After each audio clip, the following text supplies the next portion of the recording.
মন গড়া মতো রাজনীতি করলে যে রাজনীতি জাহান্নামে নিয়ে যাবে, এই কথা আপনার দেশের কজন রাজনৈতিক নেতা জানে? আজ পর্যন্ত এমন একজন রাজনৈতিক নেতা পাইছি না যে এই কথাটা জানে যে আমি মন গড়া মতো রাজনীতি করলে আমার রাজনীতি আমাকে জাহান্নামে নিয়ে যাবে। গেল কত ফতের বিবরণ? 3 ফত।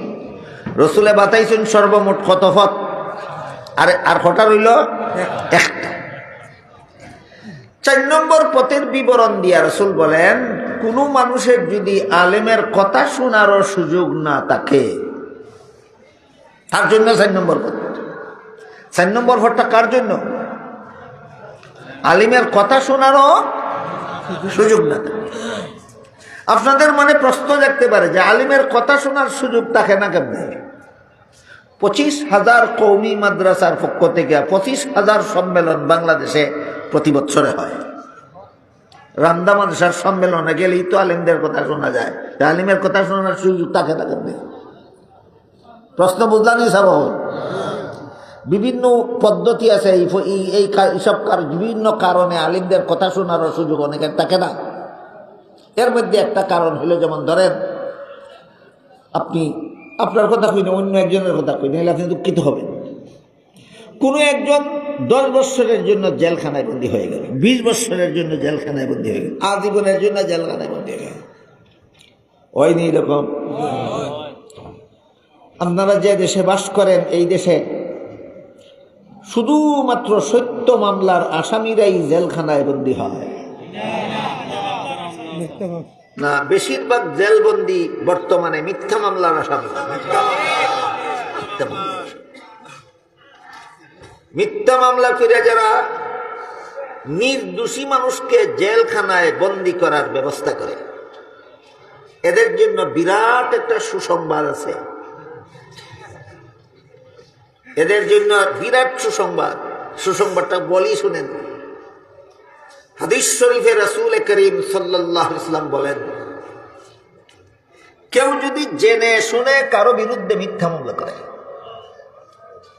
আর কৌশলে আদালত থেকে রায়টাও তার পক্ষে নিয়ে যায়,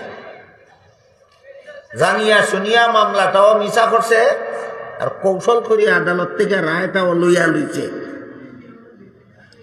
এই অপকর্মটা যারা করবে, আল্লাহ রসুল বলেন সে যেন স্মরণ রাখে আদালতের রায় পাইছো না, জাহান্নামের সার্টিফিকেট পাইছো। আমার কথা বুঝি থাকলে হুকা। আমি আমার কথা কইছি না, রসুলের কথা। রসুলের কথা বুঝি থাকলে হুকা। বাংলাদেশও কোনো বুদ্ধিমানে আদালতটা কি জাহান্নামের সার্টিফিকেট জোগাড় করিলাইনি মরণের আগেও। ইতা যারা করে এরা নিজেরা সাংঘাতিক বুদ্ধিমান মনে করে। কি কেমন বুদ্ধিমান মনে করে? সাংঘাতিক বুদ্ধিমান। পারছে না আমার লাগে, আমি মিছা মামলা করে ঢুকাই দিচ্ছি জীবনের লাগে। এক মামলার কারণে জেল খাটবাই 40 বছর বা যাই বছর। এই অপকর্মটা যারা বর্তমানে বাংলাদেশে করতে পারে, এরা নিজেদেরকে নিজেরা পণ্ডিত মনে করে, সাংঘাতিক পণ্ডিত। আল্লাহ রসুল বলেন, তুই কত বড় পণ্ডিত দুনিয়ারা, হাসরের মাঠে দাঁড়াইলে আল্লাহ হইতে আসিল তুই জান্নাতি না জাহান্নামী, আমি তোরে দুনিয়াত হইয়া গেলাম মরণের আগে, ওই তুই জাহান্নামী। কেতনা বড় পণ্ডিত হইলে দুনিয়াত থাকতে ওই জাহান্নামের সার্টিফিকেট লইলা।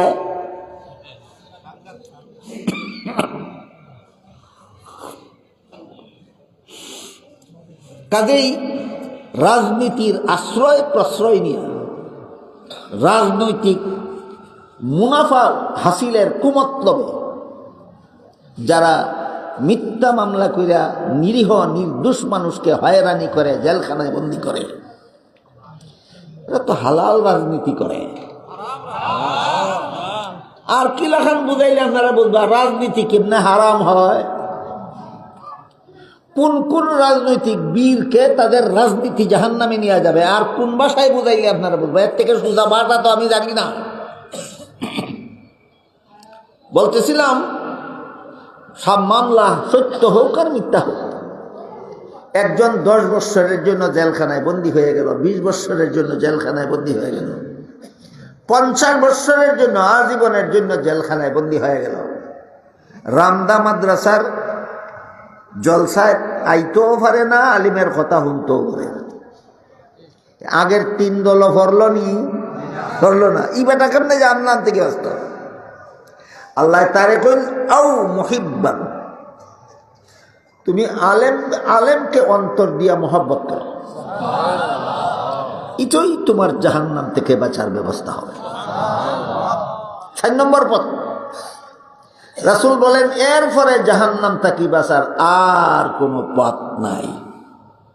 কিতাব সাহেব হল 1 নম্বর পথ কিতাব আলিম হবা, 2 নম্বর পথ, 3 নম্বর পথ আলিমের কথা মতো জীবনযাপন করা, 4 নম্বর পথ আলিমদেরকে মহব্বত করা। এখনের জমানাটা এমন জমানা হয়েছে, যারা আলিমের কথা মতো জীবনযাপন করব দূরের কথা, আলিমরে মহব্বত করব দূরের কথা, আলিমে কোরআন হাদিস থেকে কোনো কথা কইলে এর বিরুদ্ধে 10টা যুক্তি দাঁড় করায়। এই জমানাতে আপনারা বাস করেন, এই জমানাতে আমরা দুনিয়াতে আইছি। যে জমানাত মুসলমান নামদারিরা, মুসলমানের সন্তানেরা নিজেরা আলিমের কথা মতে চলবে দূরের কথা, আলিমকে মহব্বত করবে দূরের কথা, আলিম যখন কোরআন হাদিস থেকে কথা বলেন তখন এই কথার বিরুদ্ধে ইচ্ছা মতো একটার পর একটা করে যুক্তি দাঁড় করায়।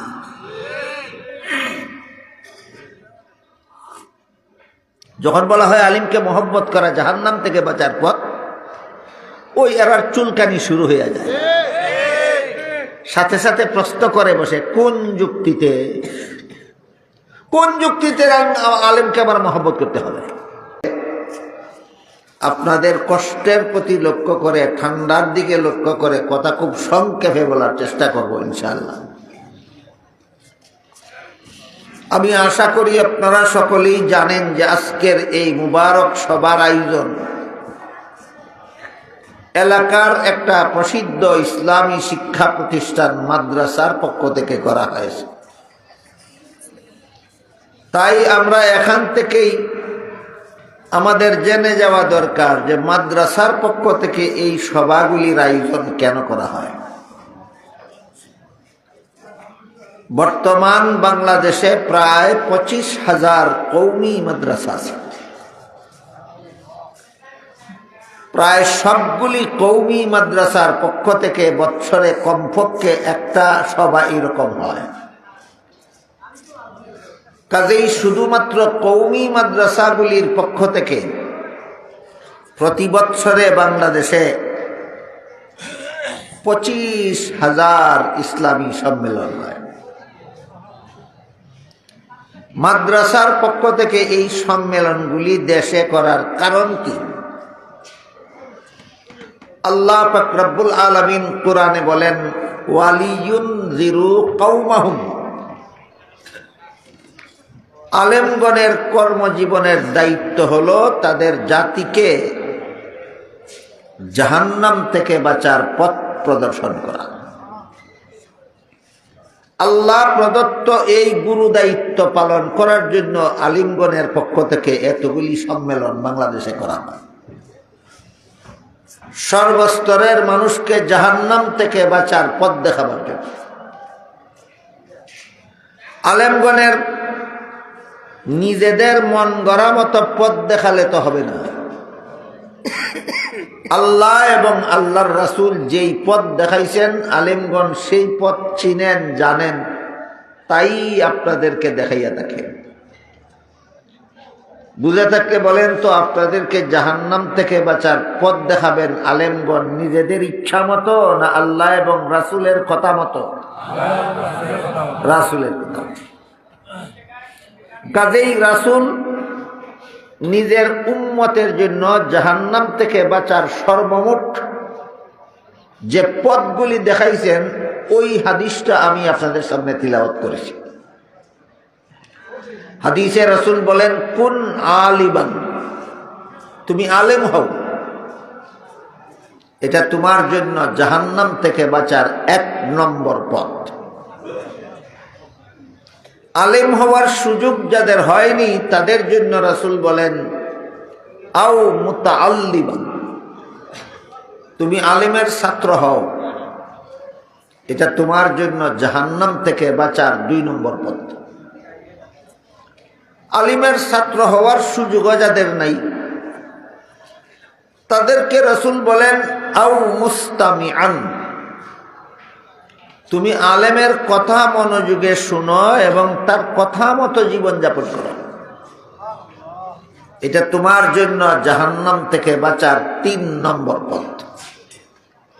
আপনারা লক্ষ্য করলে দেখবেন মাদ্রাসায় যারা উস্তাদ, যারা শিক্ষকতা করেন তারা আলেম, মাদ্রাসার যারা ছাত্র, যারা লেখাপড়া করে এরা আলেমের ছাত্র। রাসূলের হাদিস মতো আলিমগণ আছেন জাহান্নাম থেকে বাঁচার 1 নম্বর পথে, রাসূলের হাদিস মতো মাদ্রাসার ছাত্ররা আছে জাহান্নাম থেকে বাঁচার 2 নম্বর পথে। এই আলেমগণ আর ছাত্রগণ ছাড়া সমাজে আর যত মুসলমান আছে যারা আলেমও না মাদ্রাসার ছাত্রও না, হয়তো জীবনভর কৃষিকাজ করেন, না হয় জীবনভর ব্যবসা করেন, না হয় চাকরি বাকরি করেন, সংসারের ঝামেলা নিয়ে ব্যস্ত থাকেন, না হয় স্কুল কলেজে লেখাপড়া করেন, এরা তো আলেমও না আলিমের ছাত্রও না। এদের জন্য আল্লাহর রাসূল জাহান্নাম থেকে বাঁচার পরিষ্কার পথ বলে দিয়েছেন, তোমরা আলেমদের কথা মনোযোগে শুনো এবং তাদের কথা মতো জীবনযাপন করো, এটাই তোমাদের জন্য জাহান্নাম থেকে বাঁচার পথ। কাজেই আলেমদের কথা আমরা মনোযোগে শুনবো এবং তাদের কথা মতো জীবনযাপন করব। কোন কোন ব্যাপারে এই বিষয়টা, এই প্রশ্নের জবাবটা এখনো আমাদের সমাজে অস্পষ্ট। কোন কোন ব্যাপারে আমরা আলেমদের কথা মতো জীবনযাপন করব, এই জন্য যেহেতু এই ব্যাপারটা এখনো সমাজে জানাজানি নাই, অনেক ভালো বড় বড় শিক্ষিতরা জানে না যে কোন কোন বিষয়ে আলেমের কথা মতো আমার জীবনযাপন করতে হবে। এই কারণে এই বিষয়টা আমি একটু খোলাসা করে বলি। মানুষের জীবনে যত কাজ আছে সবগুলি হয়তো ধর্মের কাজ আর না হয় সংসারের কাজ। ওযু করা ধর্মের কাজ, নামাজ পড়া ধর্মের কাজ, রোজা রাখা ধর্মের কাজ, হজ করা ধর্মের কাজ। ধর্মের কাজগুলি আমরা আলেমদের কথা মতো করতে হবে কেন? শুদ্ধ হওয়ার জন্য। ওযু কিভাবে করলে শুদ্ধ হয়, কিভাবে করলে ভুল হয়, এটা আলেমগণ জানেন, আর কেউ জানে না। নামাজ কিভাবে পড়লে শুদ্ধ হয়, কিভাবে পড়লে ভুল হয়, এটা আলেমগণ জানেন, আর কেউ জানে না। কুরআন তেলাওয়াত কিভাবে করলে শুদ্ধ হয় আর কিভাবে করলে ভুল হয় বলেন আপনারা, জানে কে? তাহলে ধর্মের কাজগুলি আমরা আলেমদের কথা মতো করতে হবে কেন? যেন কাজটা শুদ্ধ হয়, আল্লাহর কাছে যেন গ্রহণযোগ্য হয়। এটা মনে রাখতে হবে আমাদের সকলের চিরকাল। ধর্মের যাবতীয় কাজ আমাদের আলেমদের কথা মতো করতে হবে শুদ্ধ হওয়ার জন্য। শুদ্ধ না হইলে আল্লাহর কাছে গ্রহণযোগ্য হবে না। যেমন একটা উদাহরণ শুনেন, রাসূল করিম সাল্লাল্লাহু আলাইহি ওয়াসাল্লাম একবার দেখলেন এক ব্যক্তি নামাজ পড়ে, রুকুত থেকে সোজা হয়ে দাঁড়ায় না, এর আগেই সেজদাতে চলে যায়। আবার প্রথম সেজদার থেকে বসার সময় সোজা হওয়ার আগেই দ্বিতীয় সেজদাতে চলে যায়। সালাম ফিরাবার পরে রাসূল বললেন, তোমার নামাজ অশুদ্ধ, আবার পড়ো। আবার পড়লো, রাসূল বললেন, তোমার নামাজ হয়নি।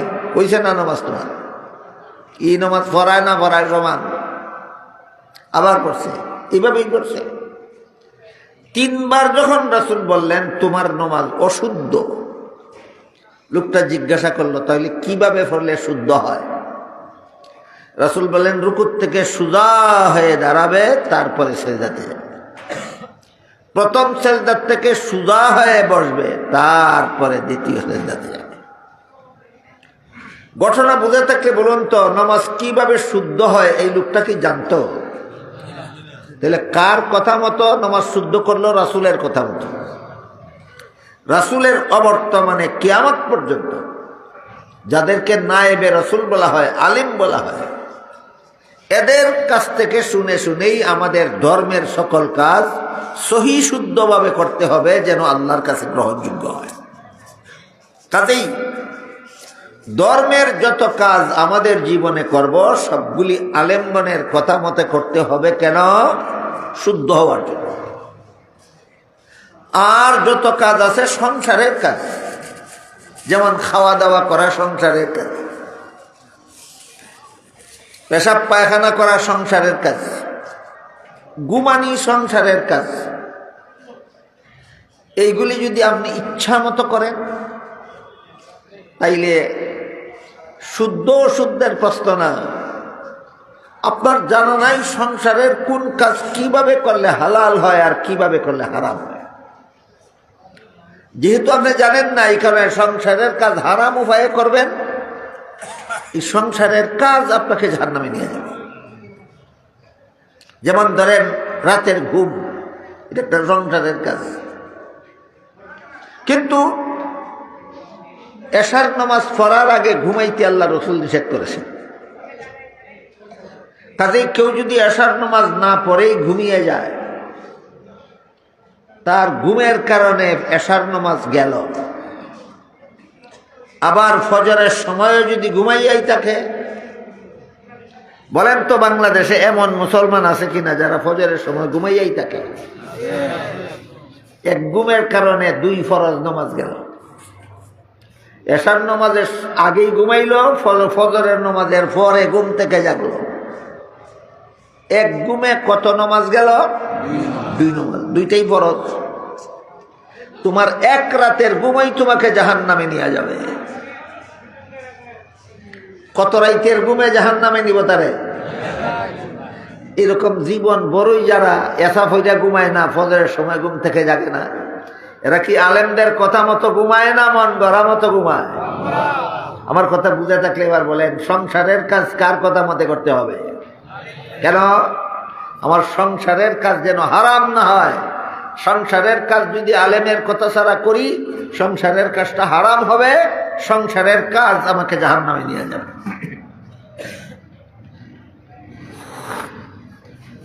অনুরূপভাবে স্কুলে পড়াও সংসারের কাজ, কলেজে পড়াও সংসারের কাজ, ভার্সিটিতে পড়াও সংসারের কাজ। এখানেও হালাল হারাম আছে। আপনি যদি হালাল উপায়ে স্কুলে পড়েন, কলেজে পড়েন, ভার্সিটিতে পড়েন, তাহলে আপনি হবেন জাতির সেবক।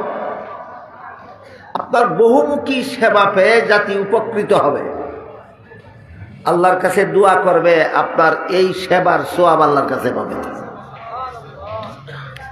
আমার কথা বুঝে থাকলে বলুন তো, স্কুল কলেজের পড়া কি খারাপ না ভালো? ভালো। স্কুল কলেজের পড়ার মাধ্যমে দুনিয়াতে জাতির সেবার বহুমুখী সুযোগ পাওয়া যায়। যেমন ধরেন, একজনে মেডিকেল কলেজে লেখাপড়া করিয়া ফার্স্ট করিয়া MBBS ডাক্তার হইল। রোগীর চিকিৎসা কি মাদ্রাসার মুহতামিম সাহেব করতে পারবেন? না, ডাক্তার সাহেব লাগবে। ডাক্তার সাহেব রোগীর চিকিৎসা করলেন, ডাক্তার সাহেবের চিকিৎসা পাইয়া রোগী সুস্থ হইল। তার আত্মাটাই কি ডাক্তারের জন্য দোয়া দিবে না? এই দোয়ার কারণে কি ডাক্তারের সব হবে না?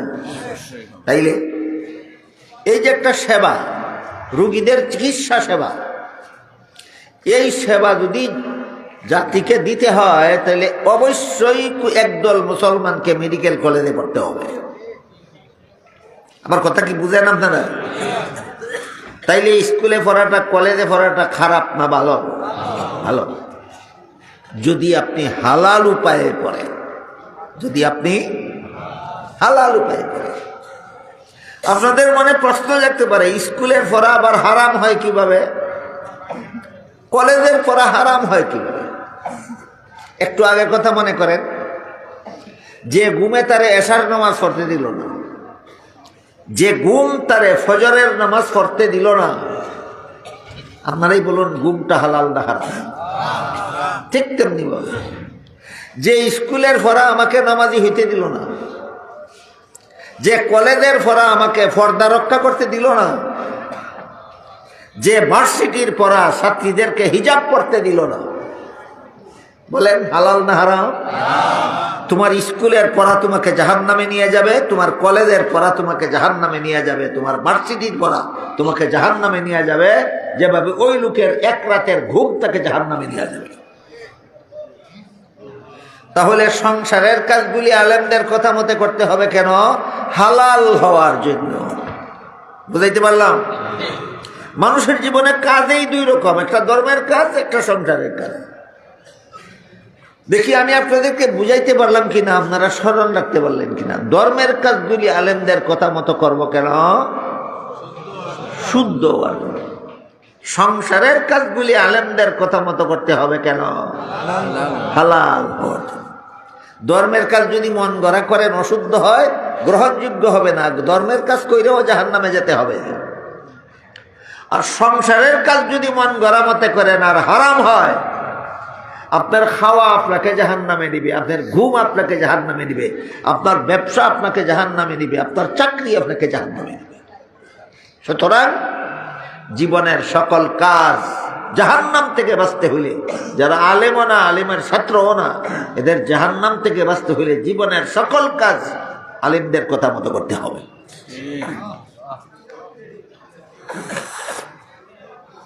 এবার আসেন, আপনারা যারা রাজনীতিকেও সংসারের কাজ মনে করেন, সবে রাজনীতিকে সংসারের কাজ মনে করে না,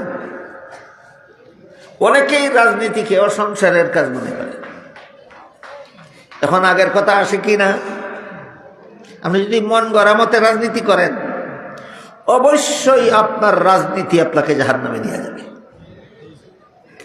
সংসারের অন্য সকল কাজ যেভাবে আলেমদের পরামর্শ মতো করতে হবে জাহান্নাম থেকে বাঁচতে হইলে, রাজনৈতিক কর্মকাণ্ড আলেমদের ইনফরমেশন মতো করতে হবে জাহান্নাম থেকে বাঁচতে হইলে, না হলে তোমার রাজনীতি হারাম হবে। আপনাদের মনে প্রশ্ন জাগতে পারে, রাজনীতি কেমনে হালাল হয় আর কেমনে হারাম হয়? প্রশ্নের জবাব খুব সোজা, কিন্তু জানে না বড় বড় রাজনৈতিক পণ্ডিতরাও। রাজনীতি কেমনে করলে হালাল হয় আর কেমনে করলে হারাম হয়, প্রশ্নের জবাব একেবারে সোজা, কিন্তু রাজনৈতিক পণ্ডিতরাও জবাবটা জানে না। আমি আপনাদেরকে বলে দিই, যেভাবে রাজনীতি করলে জনগণের অধিকার রক্ষা হয়, সেইভাবে রাজনীতি করা হালাল। মনে থাকবো নি সারা জীবন? যেভাবে রাজনীতি করলে জনগণের অধিকার রক্ষা হয়, সেইভাবে রাজনীতি করা ইবাদত করার মতো সওয়াব। যেইভাবে রাজনীতি করলে জনগণের অধিকার রক্ষা হয় না, জনগণের অধিকার রক্ষা হয় না, এইভাবে রাজনীতি করা হারাম। তোমার রাজনীতি সন্দেহ নাই তোমাকে জাহান্নামে নিয়ে যাবে।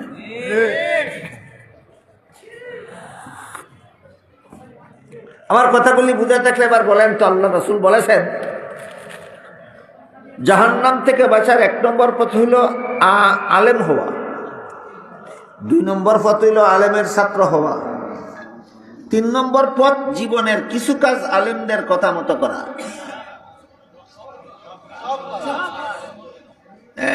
জীবনের সকল কাজ আলেমের কথা মতো করো যদি জাহান্নাম থেকে বাঁচতে চাও।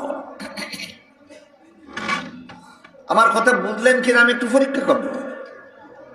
আমি আলেমের কথা মতো ঘুমাই না, মন গড়া মতো ঘুমাই। কিসের এশার নামাজ আর কিসের ফজরের নামাজ? বলেন এই ঘুমানেওয়ালাকে জাহান্নামে নিবে কিনা? ঘুম তারে জাহান্নামে নিলে কেন? নিজের ইচ্ছা মতো ঘুমাইছে, আলেমের কথা মতো ঘুমাইছে না। কথা বুঝলানি না বুঝলাম? আলেমের কথা মতো ঘুমাইছে না নিজের ইচ্ছা মতো? কোনো সন্দেহ নাই তোমার ঘুম তোমাকে জাহান্নামে নিয়ে যাবে।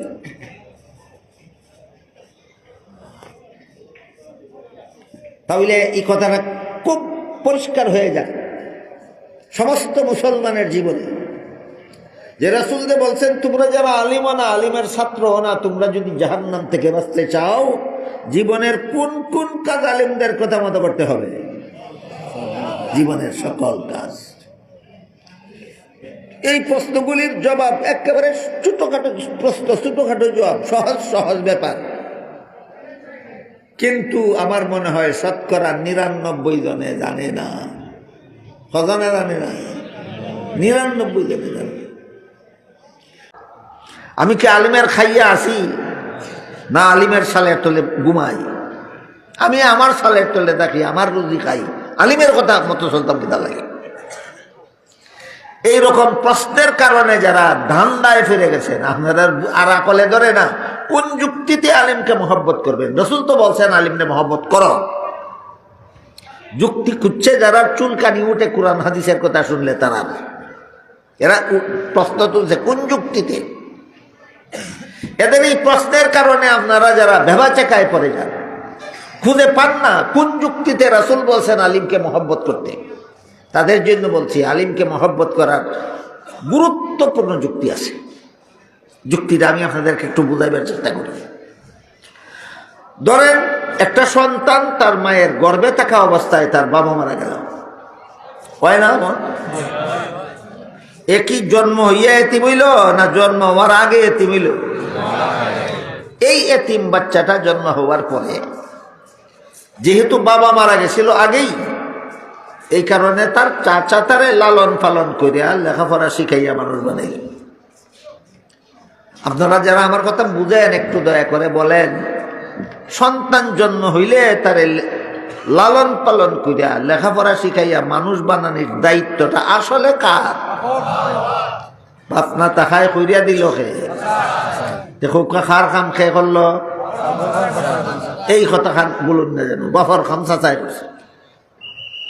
এখন যদি কোনো মুরব্বী ওই এতিম পরে কই তুই তোর চাচারে ওই বাপের মতো সম্মান করবে, অযৌক্তিক চূড়ান্ত যুক্তিসম্মত? কি যুক্তি? কি যুক্তি? হ্যাঁ, তোমার চাচাই তোমারে বাপর কাম করি দিছে, খালি চাচারে ওই বাপের মতো সম্মান করবা।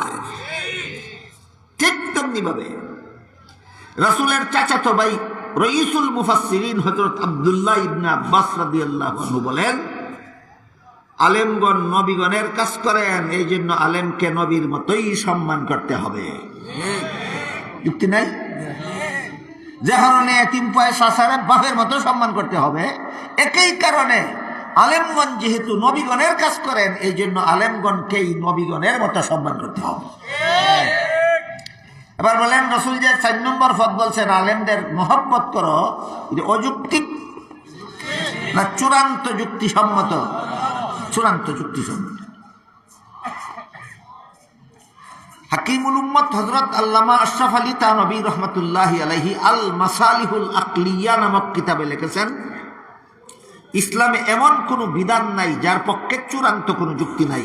ইসলামের সবগুলি বিধান চূড়ান্ত যুক্তিসম্মত, কিন্তু ইসলামের সকল বিধানের যুক্তি বোঝার যোগ্যতা সকল পণ্ডিতের মাথায় নাই।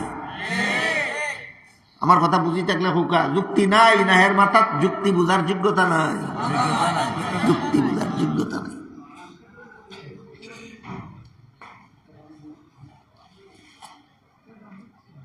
সামসিকা চিনননি আপনারা? খলাবাদুর চিনননি?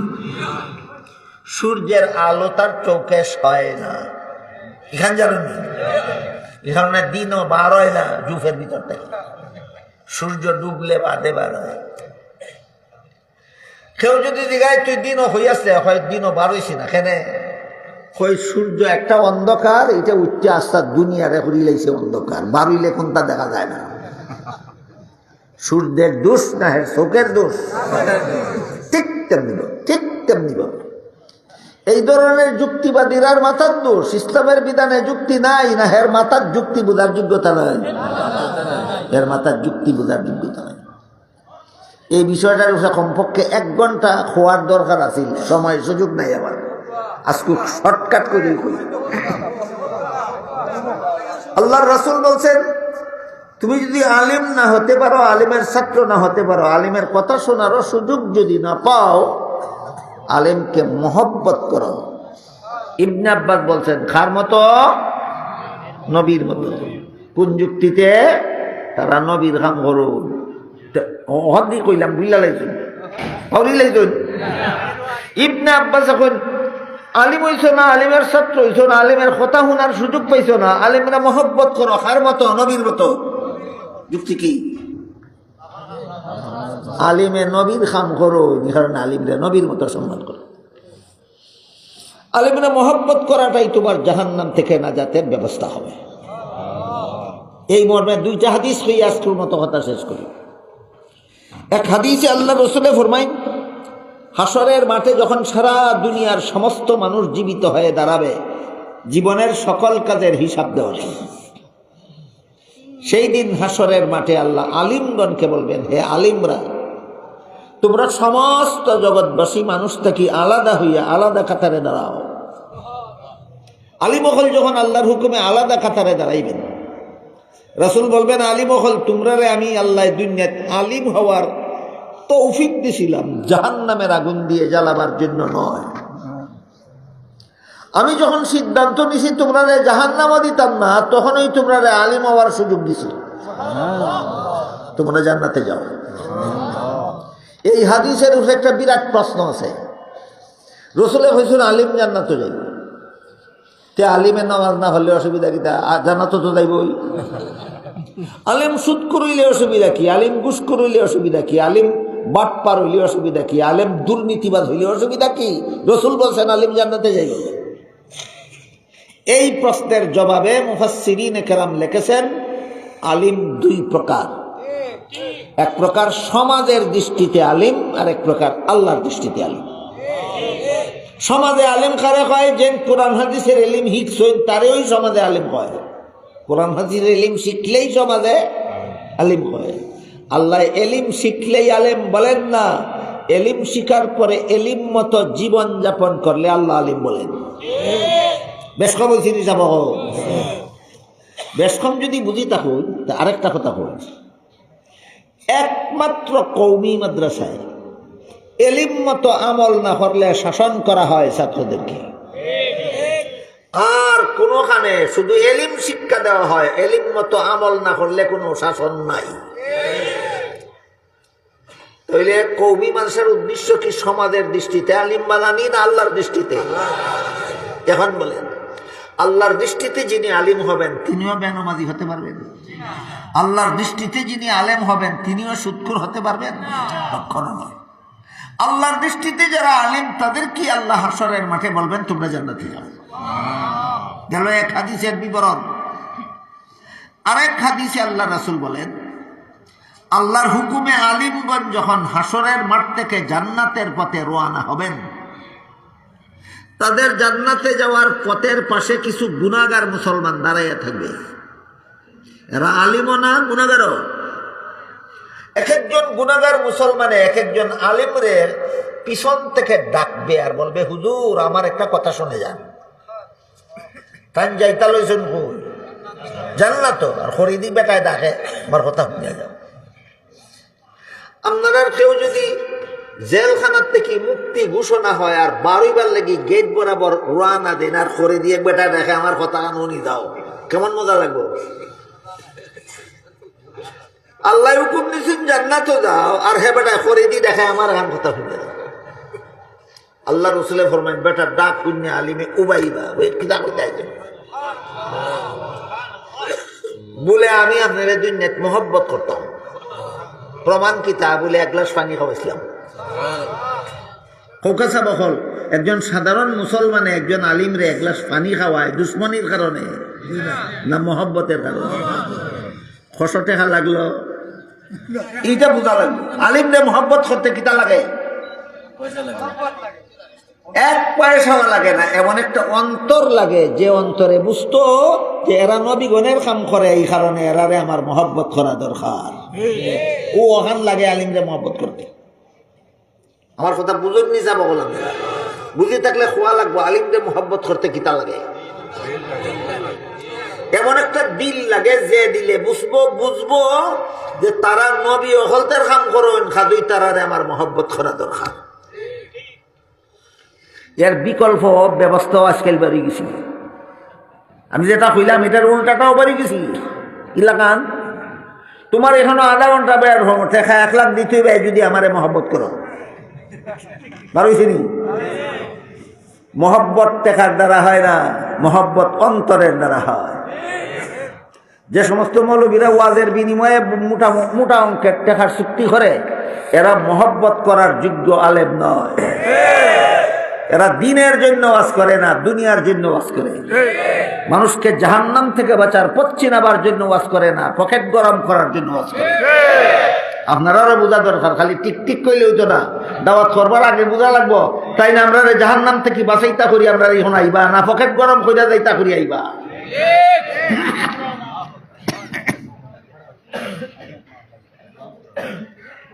তো আল্লাহ রসুলে ফরমাইন আরেকজন আলিম জান্নাত যাওয়ার পথে আরেকজন গুনাহগারে খরিদি দেখে হুজুর আমার খান কথা হইতে বলে কিতা বলে আমিও আপনারা দুনিয়াত মহব্বত করতাম। বলে প্রমাণ কইব আমি একদিন আপনারা এক বদনা উজুর পানির ব্যবস্থা করেছিলাম।